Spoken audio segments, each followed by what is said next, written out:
up, everybody? This is Dominic D'Angelo of adfreeshows.com, SEScoops.com. But I'm here today for Rumor and Innuendo to talk the Dynamite with none other than Robert Karplis, WE Creative _ish. Robert, how are you on this fine Wednesday?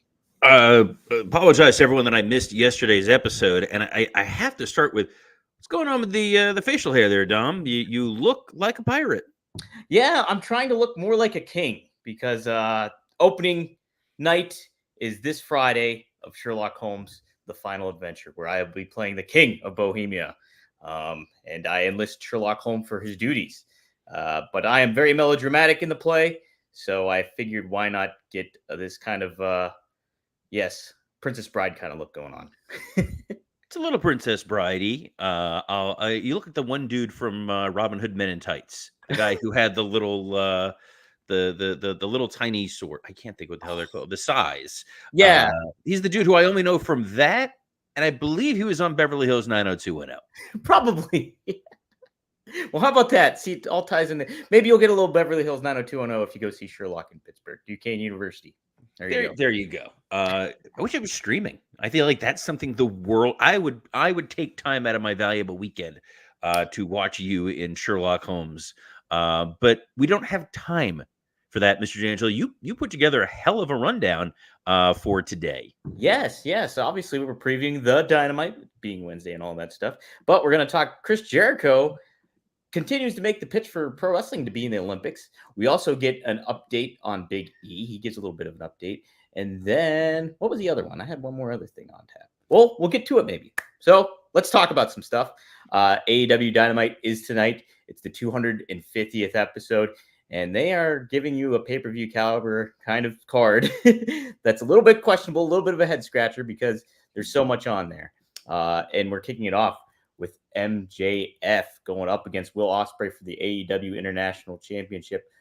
Robert leading off with the show, making this big. Do you think this is a good move by AEW, or where do you kind of fall out on this? Look, they're making it easy for the historians who write the death of AEW. And I, for one, support that. You know, WCW was not as overt sometimes, but AEW is just putting it right out there. I get it as a fan why you're going to be excited. It's the 250th show. They want to make it feel special, but this is still a company that is powered in a lot of ways by its pay-per-view, where they expect you to pay $50 now, I think 8 times a year for Open the Bottle, Dom. Oh, I was trying to be very begging. There's no stealthiness with audio. It's a hell of a microphone you got there. It's a hell of a bottle of Prime Energy, official sponsor of WWE, not of us. So put it down. Anyway, you're giving the audience 2 spectacular matches: Kazuchika Okada versus Shane Strickland and MJF versus Will Ospreay. The problem you run into is you only get the first time once. Yeah. And both of these are outstanding matches with the guys they should, in a lot of ways, be building the entire company around. But once you get it for free, it's no longer that special. You don't get that first moment again. And that's why this is so surprising, because you could just do one of these matches. I would argue you could do Okada versus Swerve, which is a very good match, very strong match on paper. It is not giving away the farm in a lot of ways. I feel like MJF and Ospreay, if played correctly, could be the Rock Austin of AEW. Ospreay has clearly shown himself as the A1 babyface in this company. MJF is now sliding back into that role as the top heel. They're both young. They're both very talented. They're both very charismatic. That is a match you build. That is a match you do to headline All In. Throwing it out there for free, given the depth of the roster that they have, really boggles my mind. I get we want to pull as many eyeballs in as we can to help for the TV rights deal, but you don't just go and do this. And I know that there's a comment here from Jero J, who said, excited for tonight's show. Why would I be upset over having a good card? If you're a fan, you're not upset. Mm. If you're a fan, this is tremendous. You're able to tune in and you are going to get 2 blockbuster matches plus a Mercedes Moné match on TV. Yes, that too. She's going up against Nyla Rose for the TBS Championship. But yeah, Robert, it's I'm with you very much so. I think you could kind of get away with, if you're trying to think long term and what you want to have happen, you could get away with Swerve versus Okada because you want to make Okada kind of elevate him. You want to elevate him. So putting him on primetime television like that in a big name match makes plenty of sense. And like you can kind of punt the ball down for later on to really get Okada even over further. And that would just help establish him as a star. But yeah, I'm totally with you. Like this is like for Osprey and MJF to kind of go right at it here when we were thinking that was going to be the all-in match, where it still could potentially be, but it's also, yeah, I think it makes it kind of feel like not as, you don't get that first match kind of punch to it, and it's a little contradictory to what you want to do for a long-term planning. What's also surprising about it is they should have learned their lesson when they gave us Kenny Omega versus MJF on free TV. It was a fine match. It didn't do global shifting ratings, and ratings are not the end all be all. I get that, but it didn't improve the overall show. It's not like by giving this to the audience, all of a sudden you've kickstarted a new white hot series of events going forward.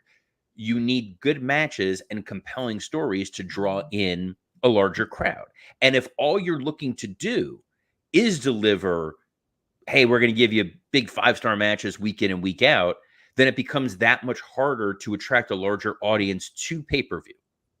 Mm-hmm. Yeah, right. If you're giving all this kind of stuff away, what are you kind of thinking about for, your big shows, your major shows? How are they going to feel as significant and stuff like that when you're giving all these kind of matches away for free on there? And it's why I don't mind the Okada Swerve thing, simply because they are trying to set up Blood and Guts, which is, I want to say, next week. You might be right. I think it's next week. So you've got a guy from Team AEW and a guy from Team EVP, the Elite, going in there. So I would imagine you're going to get a schmozz. You're going to get everybody running out and, oh my God, we're running out of time, guys. We'll see you next week. I like that. I love that. I don't mind it. It's why I'm okay with that match. But to do Osprey and MJF in any form or fashion doesn't make a lot of sense. The only other option you have is tease it and then not deliver, which is going to piss off your crowd. So you've kind of put yourself into a lose-lose situation in a lot of ways. And I hope 24 hours from now, when we're sitting here doing this at noon Eastern live on a plethora of platforms, that you'll be able to, tee me up and I'll be able to say, hell of a match, game-changing match. My God, guys, AEW, I was 1,000% wrong. They were 1,000% right. They clearly know what they're doing. Be thrilled if that's the case. Yeah. But go ahead. No, you keep going, man. Okay. Yeah. So to confirm, AEW Blood and Guts is next week. So hopefully that's the game plan they have in mind. Tremendous. Well, I for one am excited for Blood and Guts on TV and trying to remember the difference between that and Anarchy in the Arena. That's it. Hey, we are going to hear from Mariah May after her massive heel turn last week. How do you just let her have the mic, let her go? She seems like, just from that first impression kind of thing of her doing that, she already has the body language and presence to be a heel, it feels like. So I'm excited to see kind of how she'll do on the mic. I think she's going to do great. I think this is a chance for her to establish how she is going to be going forward, because you can go a couple of different ways. Either she's going to shed the Tony Storm light attire that she's doing, almost like the stunt double, the understudy, and she's going to emerge as her own character, or she's going to be unhinged in her own way, still wearing the outfit that's stained with Tony Storm's blood. I think that what you're going to get here is a situation where the Tony Storm Mariah May feud is going to be very serious. It's going to be very intense, and it is a chance for AEW to tell this beautifully laid out long-term story, and to be able to say there's a beautifully laid out long-term story in the AEW women's division feels damn good. Right. It's something that's heavily needed, and you got some right stars in position for that with Tony Storm and Mariah May. Hey, speaking of stars, we have some TV time. I love how you're like, speaking of stars, and then you forgot where you were going. Yeah, I love you, Dom. Look, you got Sherlock Holmes in the brain, my man. I do. You know, you're the king of Prussia or whatever's going on here. Yes, King of Prussia. I've been to that all plenty of times. There you go. All right, Chris Jericho, TV time. God, I know you're excited. What did I was trying to be nice. I'm trying to plug your theatrical performance to pack people in there in Pittsburgh, because you know Pittsburgh is the cultural hub of theater. And then you throw Chris Jericho at me. What is Chris Jericho doing this week? It's just TV time. It's another just advertised TV time for this. So you could have just not mentioned it, and I would have been fine. I could have, but it segues into our next topic. So. I get it, but you know, it's like the thing with Jericho is no matter what it's going to be, it's going to wind up being a huge disappointment. And guys, if you want to ensure that you're not a huge disappointment, can we talk to you about Blue Chew? This episode is sponsored by Blue Chew. If you want to be as hard as the summer day is long, then get yourself a Blue Chew and bring the summer heat. Blue Chew is a unique online service that delivers the same active ingredients as Viagra, Cialis, and Levitra, but at a fraction of the cost and in chewable form. The process is simple. Sign up at BlueChew.com, consult with one of their licensed medical providers, and once you're approved, you'll receive your prescription within days. Blue Chew tablets are made in the USA and prepared and shipped direct to your door. The best part? It's all done online. No visits to the doctor's office, no awkward conversations, and no waiting in line at the pharmacy. You can take them anytime, day or night, so you can plan ahead or be ready whenever an opportunity arises. Hell, you could pop it during TV time with Chris Jericho, and Blue Chew is so effective that even Jericho won't stop you from getting rock hard. Blue Chew wants to help you have better sex. Discover your options at BlueChew.com. And we've got a special deal for our listeners. Try Blue Chew free when you use our promo code RUMOR at checkout. Just pay $5 shipping. That's BlueChew.com, promo code RUMOR to receive your first month free. Visit BlueChew.com for more details and important safety information. And we thank Blue Chew for sponsoring this episode of Rumor and Innuendo. I love you, Blue Chew.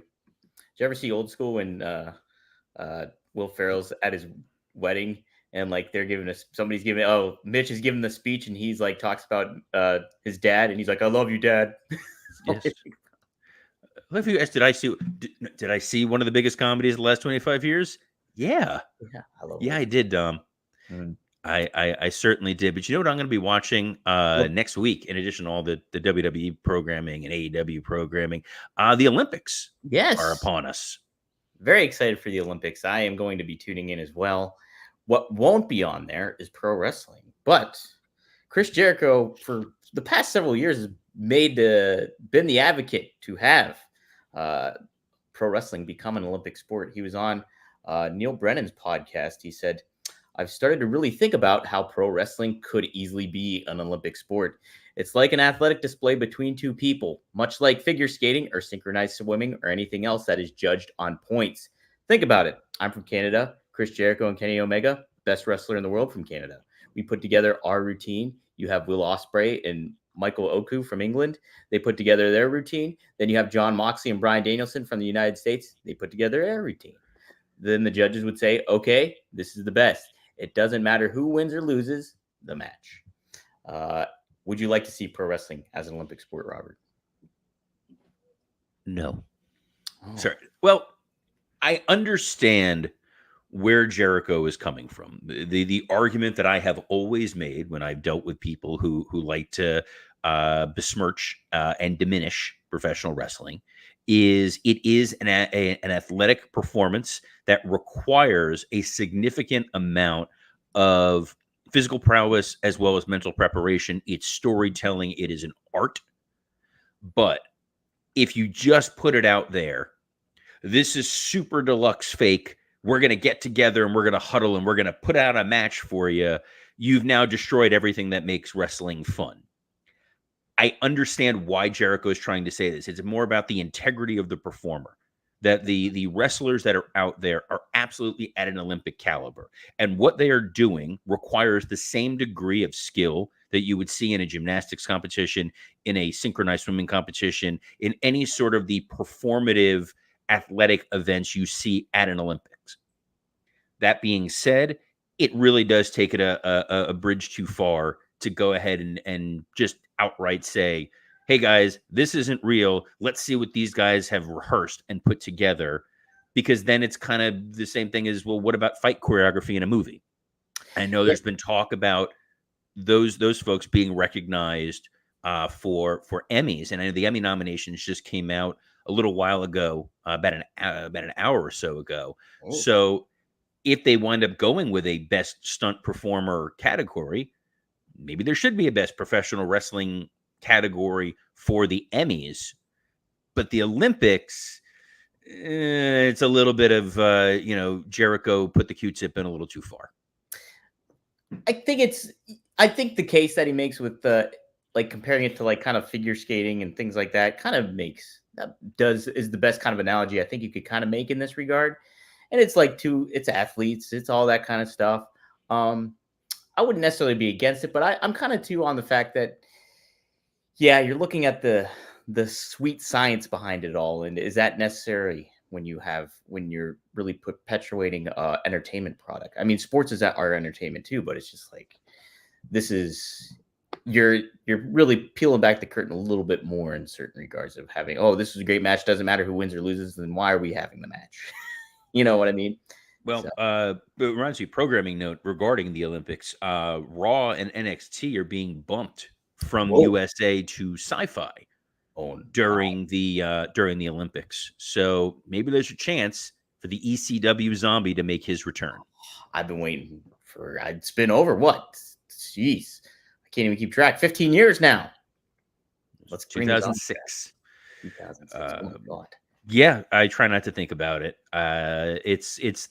My daughter saw about John Cena retiring. She's like, oh, how do you feel about that? I'm like, I feel very old, because when I was there, it was like Cena's first title run, and we're like, how are we going to make this young baby face into our top star?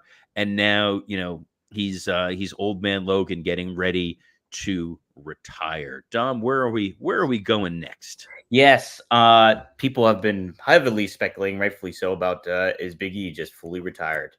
He does give a little bit of an update here. He was on the Getting Over podcast. He says, now we're at 2 years and running since I broke my neck. I broke my C1 in 2 places, my C6 as well. I feel great. I have no issues or pain, no issues with discomfort, weakness, any of those things. My strength is great. The only issue is my C1 is healing. I can't say that word. Fibrously. I don't have it pulled up. Let me look up. My C1 is healing fibrously. Thank you, fibrously. Thank you. Good golly. Which is great for normal day-to-day life, but it's not turning into new bone and ossifying yet. How did I get very that? good? The other one. They're not going to clear me. You like the 3rd grade teacher, like, oh, you're doing great. Obviously very important bone. Right now it is the waiting game. I did go to Cancun about a month ago for stem cells. We'll see if that changes anything. Right now I feel great. I'm just not in a position to be cleared quite yet. Neck fusion's tough. Obviously, yeah, what happened to Big E was super scary. I'm glad he's doing great. When it comes to those levels of the C, whether it's a C1, which I think is the higher one, and C6 is lower, maybe, I think the higher it is, the more risk you run of getting hurt very badly. So, and guys, if you're looking for your bone to ossify, you could have held on to that one. I didn't. I'll be honest. I didn't know that was the story. I absolutely would have. BlueChew.com promo code rumor. Here's the thing with Big E. I love Big E. I think Big E is an incredibly talented performer. I never want to see Big E wrestle again. Yeah. For 2 reasons. Number one, I think he has so many opportunities to be a long-term contributor to the WWE outside of the ring. Mm-hmm. You look at the career that Corey Graves has, there's absolutely no reason Big E couldn't be at that level or better. as a commentator, as a guy hosting the pre-show, as an ambassador of the company, as someone who's able to go out and help recruit and help train. I think he has a litany of opportunities. Whereas if he comes back from this sort of an injury, yes, C1 injury, that is right up high. For those of you listening on audio, you can imagine where I'm pointing. If he gets hurt again, like, that's it. Yeah. And the reality of the situation is, yes, he was WWE champion. Are they going to feel comfortable giving him another opportunity? You know, if they don't think that he's 100% healed or 1,000% healed, and they don't want to clear him, then you do run a risk. And we've seen a few people of late who were not cleared by WWE. Saraya, Bryan Danielson, Christian to a degree. They went to AEW to go wrestle. So if Big E does come back, it's a possibility he's going to come back and go to another company. And AEW has not really demonstrated that they're able to utilize that talent in the best way possible. So he's going to do what he's going to do. He's going to listen to his doctors. From my perspective, as a guy who does not have a dog in this race, I think he's got a huge future behind the scenes, a huge future as a talking head. I don't necessarily need to see him in the ring.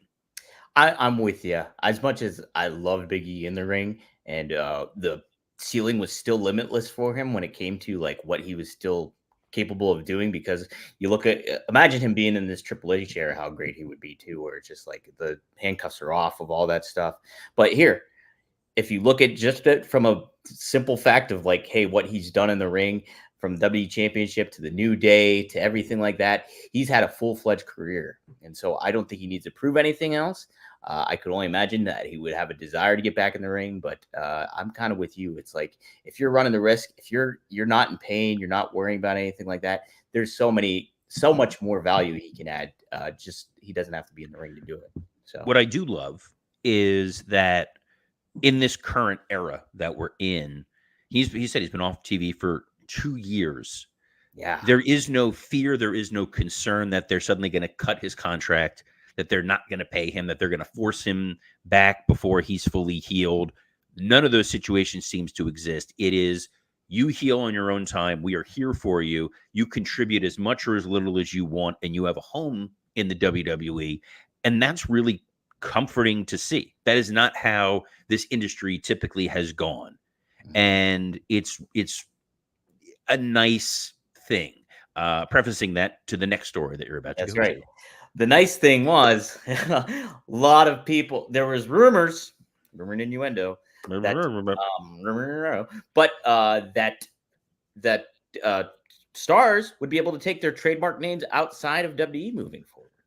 I was like, my jaw dropped when I read that. I was like, that can't be real. And I even had to look at the outlet that reported it and everything like that. I don't even know who officially came out with that or whatever.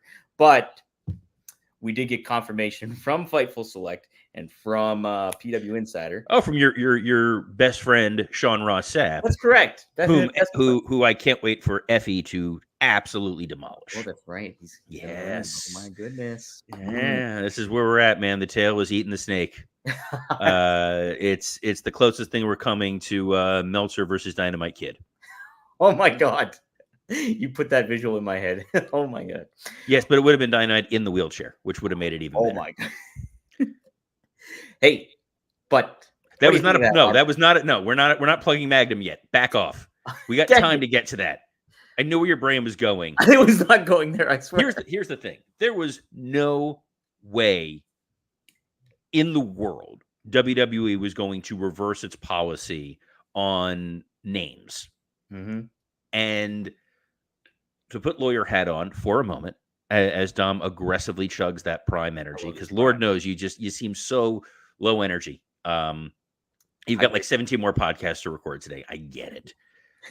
But WWE creates and owns the intellectual property of the people that they put on television. If you are a wrestler coming in with your own IP, and they choose to use that on TV. We use CM Punk as an example, and you leave the company, you leave and you take your IP with you, assuming that you have the proper, registered marks for it. But they are creating these characters. They are putting these characters on their television. They're profiting off of them. And if you, as the performer, leave, they want to keep all the goodwill that comes from that character. They don't want to waste time to build somebody up for him to go to the competition. The example that I typically give in this, when I'm told that I'm heartless and evil and wrong, is Chris Evans is not Captain America. He portrayed Captain America. In many ways, he brought personality to it. He modified and changed that character in such a way that it's an indelible image. But he can't now go make another film as Captain America. It's not how that works. And AEW has allowed their talent to keep their IP and encouraging them to do so, because they operate on a very different business model. And their talent is not doing house shows. So their talent is allowed to go wrestle in indies. I saw Swerve Strickland is competing on an indie against, I think Amazing Red. I think is what it could be misremembering that. But I saw that he was competing. It was a strange match. And I was like, oh, really? He's their world champion. And they want to let these guys maximize their dollars outside of AEW. And they think like, oh, we're being magnanimous, we're being generous. But they're going to run into that same problem as these talents transition over to other companies with their name and gimmick intact. Yeah, I mean, like, I always kind of was like, oh man, that stinks. That, like, I'm just using him just off the top of my head since he was one of the names in the mix. It's like, that's a shame Ethan Page can't use his name in WWE, even though he is, and they trademarked it and all that stuff. I understand that, but I'm using him as an example. Like, you'd think about that, like, oh man, they got to change his name, or he goes to TNA, they do the same thing or whatever. But it does make sense from a business standpoint. That's your intellectual property. You are creating a persona and character. You're giving them a platform to be who they are and make that character. But in the grand scheme of it all, it is your intellectual property. So it's unfortunate. And look, there are some people who make a strong enough name for themselves that when they do come into the WWE, they get to keep their name, their identity, their likeness. I think one of the guys that comes to mind, just completely happenstance, no segue or anything, is Rob Van Dam. Came into the WWE fully formed as the Rob Van Dam we knew and love in ECW. What is Rob Van Dam up to these days? Because I haven't seen him. He's not on WWE TV. He's not on AEW TV. What is he doing to occupy his time, Dom? He's staying busy doing the One of a Kind podcast with me. It's every Monday at 4:20 p.m. Eastern Standard Time. The new one just dropped earlier this week, obviously. And hey, we talk about John Cena retiring. And Rob Van Dam wants to have one more match with him before it's all said and done. Says he's very capable of doing One Night Stand 2006 once again if it was on the card. So tune into that. Also, Straight Talk with the Boss, Magnum TA, Greg Gagne. We talk again also about John Cena retiring and get Greg's perspective on what it's like when a legend retires, like using his dad as an example, talking about that. And I thought you were talking about legends. Vern Gagne. I know who you were. So tune into that on fourhorsemannetwork.com. It's dropping today at 6:05 p.m. You know that time. So tune into that and check out the new episode. Robert, working stiff. What do we got cooking? We will be recording a new episode. Today's Wednesday. Tomorrow, Thursday, myself and Scott Chaplin are going to be recording, talking the fallout of Dynamite, all things going on in wrestling. It's going to be a good time. What is always a good time is joining us here every Monday through Friday at noon Eastern. So apparently Elon Musk, the Jeff Jarrett of the tech world, has changed how live streaming operates on X. So some of the places that you may have been consuming Rumor and Innuendo, whether that was on the Dominic D'Angelo X account, the Rumor and Innuendo X account, the Working Stiff X account, or the Podcast Heat X account, is no longer streaming because they are not, quote, verified accounts. So if you enjoy tuning in to watch us live, you can still catch us on X on the WW Creative _ish X account or the SE Scoops X account, and then on YouTube on the Rumor and Innuendo YouTube page, the Working Stiff YouTube page and the Ad Free Shows YouTube page. Plenty of places to find us. A couple of those spots slightly knocked off, but we appreciate you wherever you're watching us, however you're watching us, however you're streaming us. If you're listening to us in audio format on iTunes, Spotify, and the like, take a second, scroll up, and throw a quick 5-star on there. Help the show grow. So, speaking of things growing, on behalf of the oddly facial-haired Dominic D'Angelo, I'm Robert Karpolis. Best of luck in your future endeavors. We're men in tights. We're in the forest looking for fights.